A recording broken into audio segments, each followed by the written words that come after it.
Fairy blouse story Amano Hagoromo.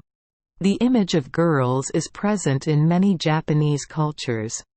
There are fairies who descend to Earth many times to convey messages to humans, or to guide the souls of the deceased back to heaven. In this regard, the role of fairies is very similar to that of Western angels.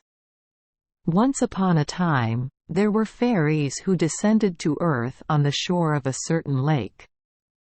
The fairies took off their fairy blouses and left them next to a nearby tree so they could wade into the pool and bathe. At that time, a young man passed by and saw them. Then he fell in love with a fairy, and secretly hid her fairy blouse so that she could not return to heaven. Losing her fairy blouse, the fairy could not fly back to heaven.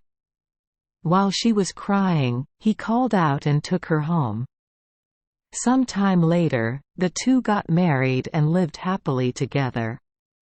But one day, while her husband was away, the fairy suddenly found the blouse she thought she had lost. Only then did she realize that it was not her fairy blouse that was missing, but that her husband had hidden it for a long time, which surprised her. When her husband returned, she said goodbye to him, put on a fairy gown and flew back to heaven.